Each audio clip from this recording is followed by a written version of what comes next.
Hey folks, Kilt-Man here, Kilt-Man! Your service.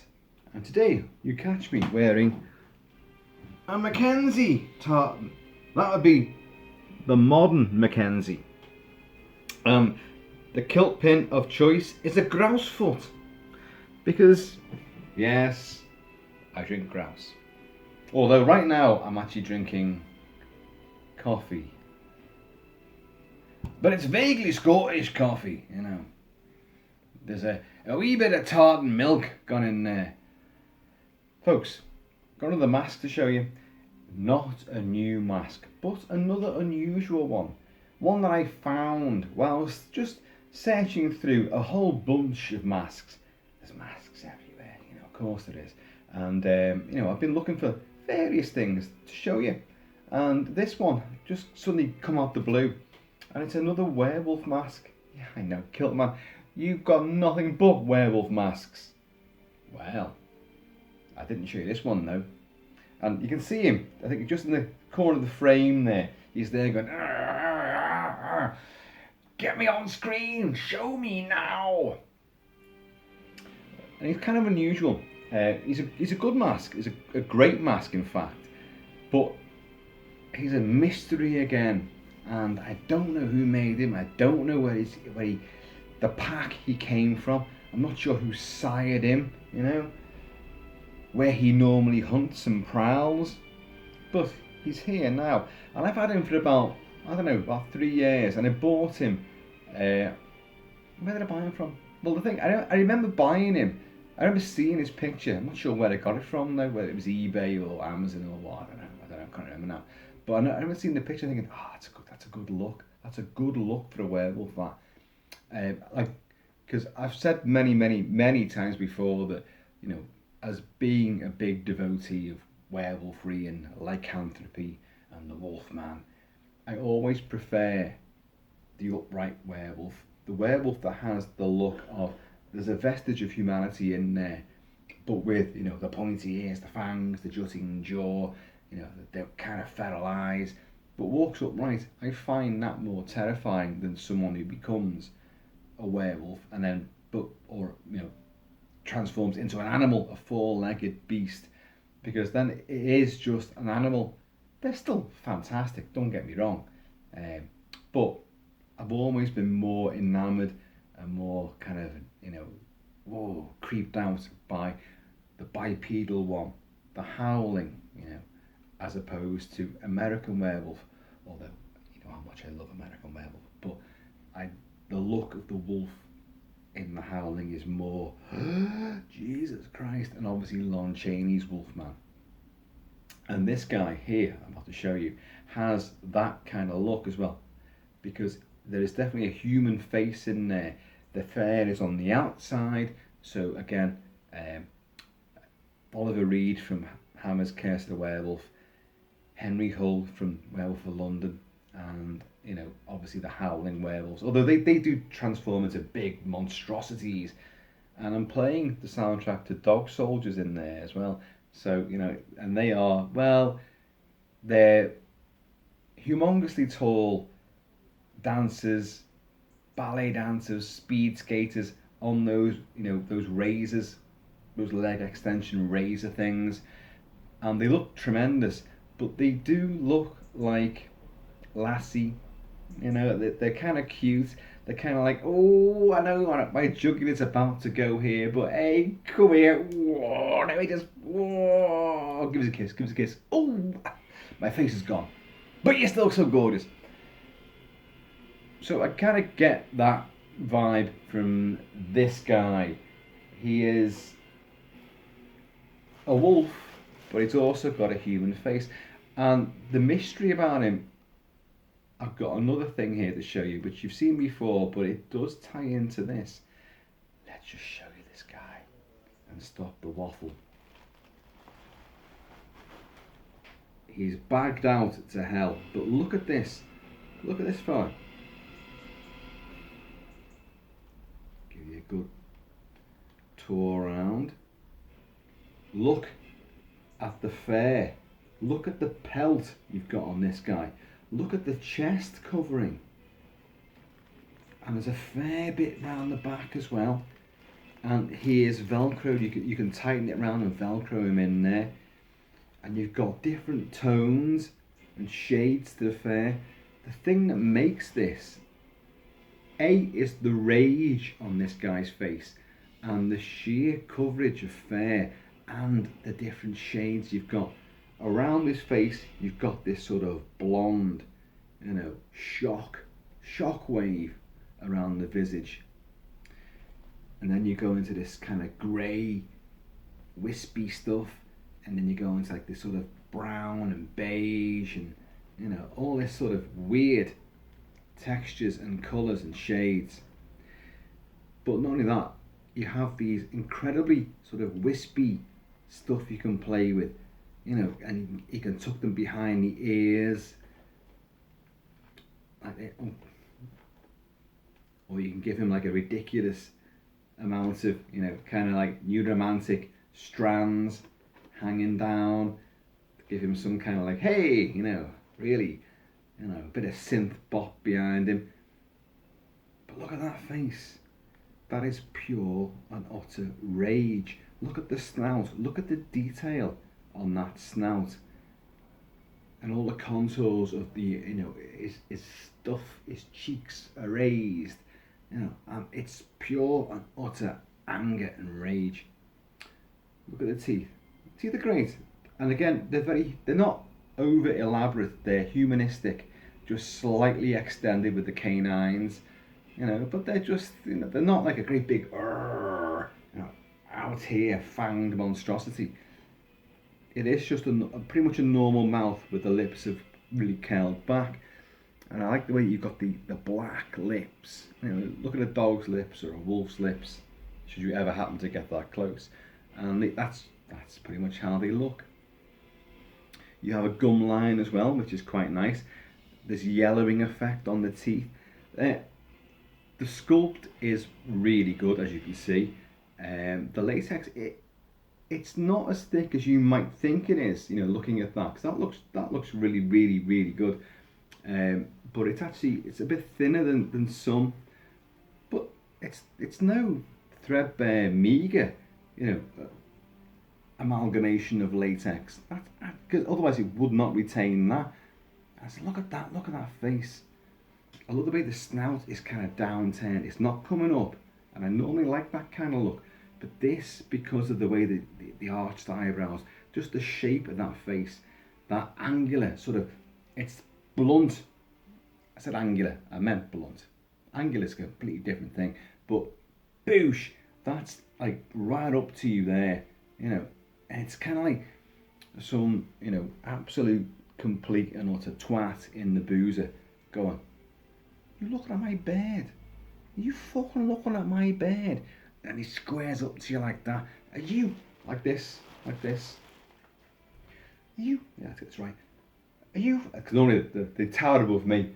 Are you looking at my fucking bed, are you? And I'm going, I can't see a thing, mate. All I can see is you. You're looking at my fucking bed, aren't you? Mate, she's looking at me because I'm wearing a kilt. Oh. Yeah, you're right, sorry. She's yours, mate, because I can't compete with you. It happens all the time. But look at the leathery effect on the flesh. The wrinkles on the snout. The blackened snout. You've got the nostrils there. This, folks, is a magnificent mask. I know I did not pay much for it. And when I saw it, I thought, wow, that looks amazing. And when it turned up, it was even better than I thought. And then, because years went by and many more masks arrived, this kind of got forgotten about. And really, it shouldn't have done. And the horrible thing is that there's been, because I just kind of lost track of it and put it amongst a pile of other stuff, other masks, its ear got misshapen. This one here has been kind of bunched out and messed around with, and it now, look at it, it looks like someone's massively thumped that ear. Mike Tyson hasn't tried to bite it off, he's just punched the hell out of it. and now it's swollen beyond belief, because it is considerably more overt than that ear. Now, what I've tried to do, because this one's more streamlined, it's more, against what the shape of the skull. It's more like straight back. But I've put stuff in there to try and balance it out, because I failed trying to make that one sort of retreat back in. So I've actually tried to compensate by making this one fatter as well. So he's got two big fat ears, But again, look at the detail, the contours around the eyes. Now, this was a second-hand mask, it wasn't brand new.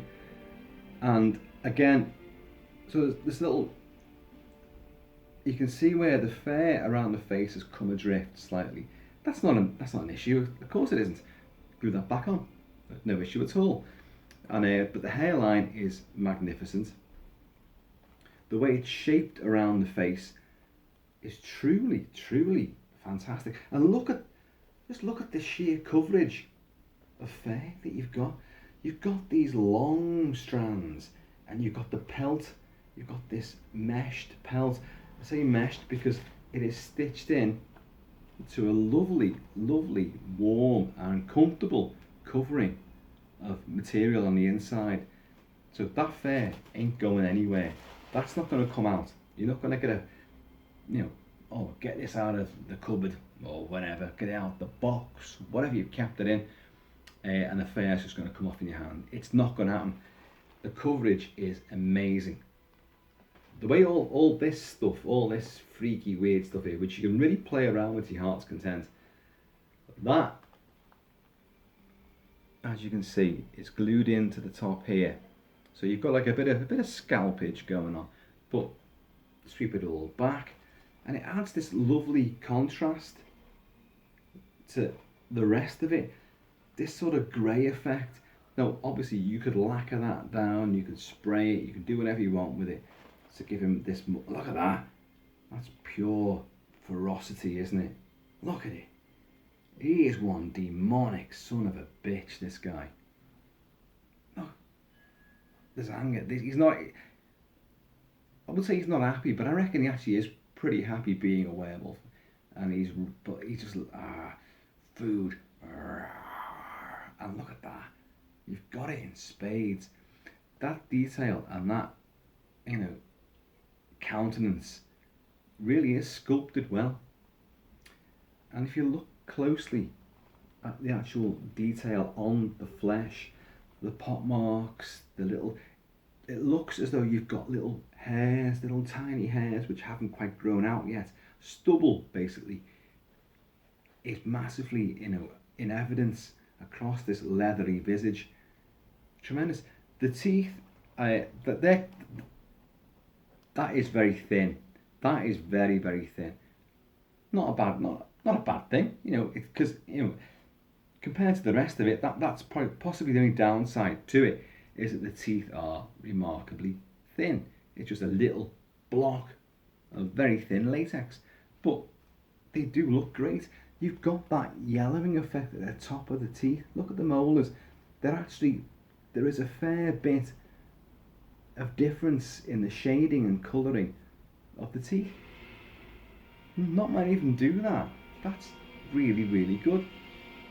And as I say, this contrasting and this little shock, this tuft, electrified tuft around the face, gives it a real, in your face, sort of like adds impact to it. Now, I've discussed this a fair bit. What was the thing I was going to go back to?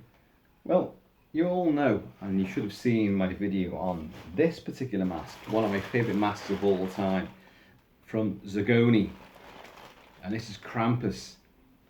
Now look at this. Look at those ears. Look at that leathery effect. Look at the colour of the flesh. Look at this. And the wonderful way that the fur is affixed, and the beautiful hairline. Look at that. And then look at this again.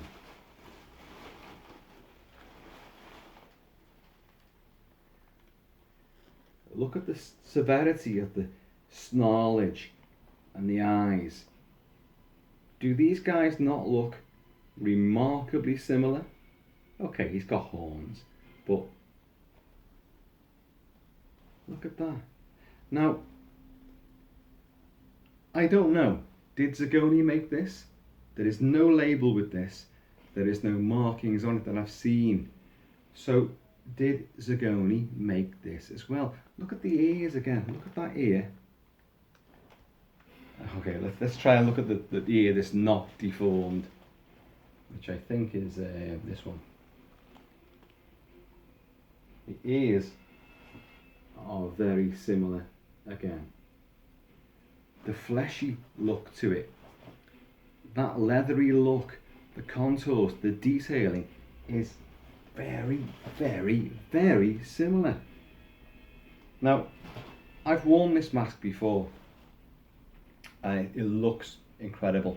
I did a photo shoot wearing this mask, but we're talking a while ago, and when I suddenly found it again, I thought, oh wow, well, I'm definitely going to wear it this time for the video.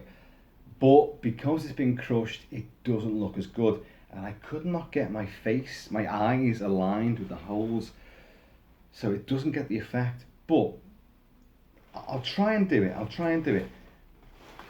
But the point I'm coming to is this. I've always got a point. In fact, lots of them. This mask is incredible. This is the Krampus one. Now, look at this,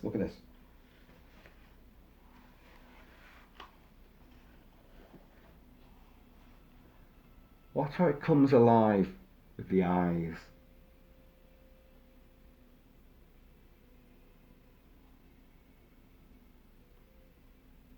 Your own eyes become part of that mask and really give it a life of its own. Happy Christmas. Now, this mask has the same effect, or rather it did do, until it got crushed. But let's just see if we can work this out. Let's just see if we can do it. Because you'll see the same effect with the eyes. It won't work now, but we'll have a go. What the hell?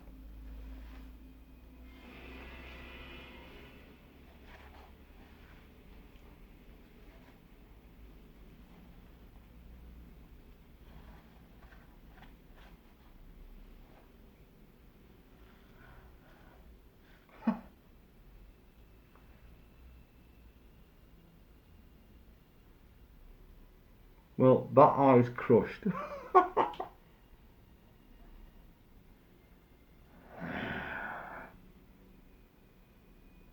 Fuck Christmas.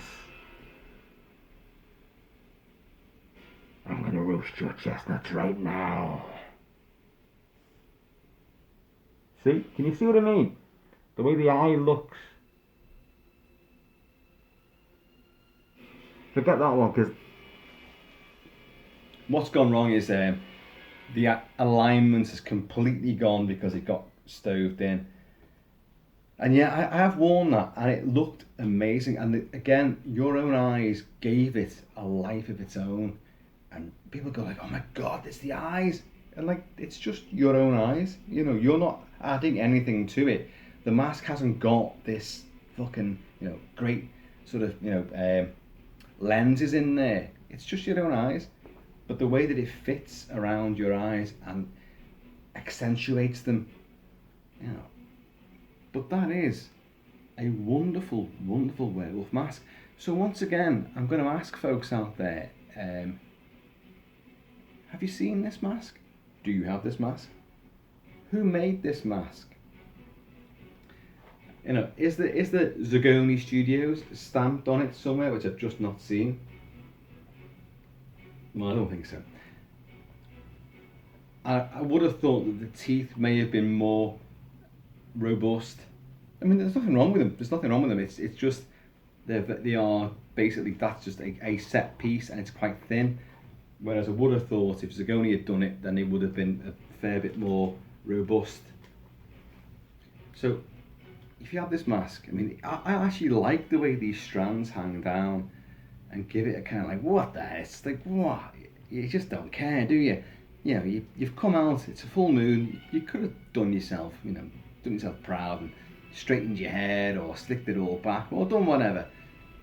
But personally, lash it behind the ears, those big cauliflower ears, and you get this. You spray that, keep it all back, and you've got that. And look at the coverage, as I say, look at the coverage you've got.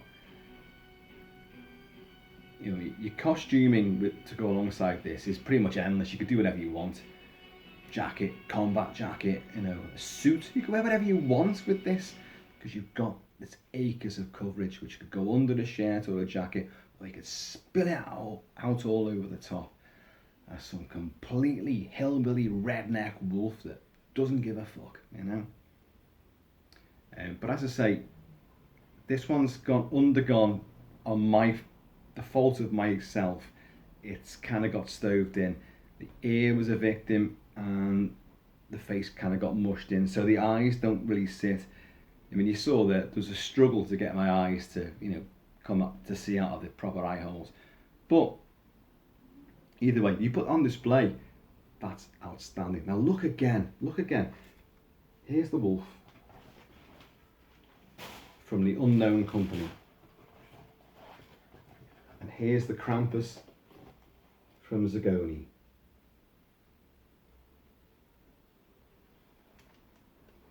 There is a very similar look. The way, the flesh peels away from the mouth when the mouth is snarling and grimacing. The way the eyes are, and that sheer look, that leathery look of flesh. Yeah. So has someone just took on board the Zagoni style and applied it to their own little werewolf design? Or what? I don't know. But either way, I love that mask, and I'm going to have to work a little bit to try and get that back into shape, because that is so wearable, and so fantastic. Sure you'll agree. Isn't it great? I just love the different textures that you've got with this, and that matted, coverage with the fur stitched into it. It just gives you so much. It just adds so much more to it. Look at it. But that face is just ferocity. This guy is going to take no crap from anybody.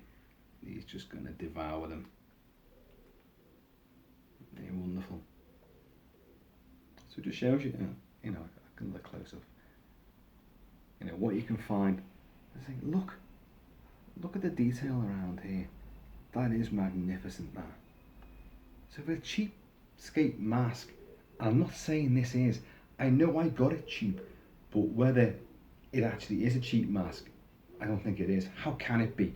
With that kind of coverage, a full overhead deluxe mask with all of this, and a little Velcro with, fastening, so you haven't got a big gaping slit down the back of your head.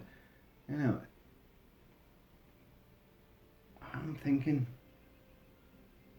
Zagoni rip-off? Zagoni cast-off? Who knows? But I love this. What a wonderful, wonderful mask. If you've got one, treat it right. Don't stove it in. And don't do all this shit with it. Oh, even that looks scary. But look at it. That blunt face. You can see he's leaning in to intimidate, like some kind of torpedo. But this sort of blonded effect around here, and even that isn't just one shade of blonde. You've got like a sort of an orangey, sort of chestnut, gingery sort of look there on the inside, you know, on the roots, as it were. Magnificent mask. Totally enamoured by this, folks.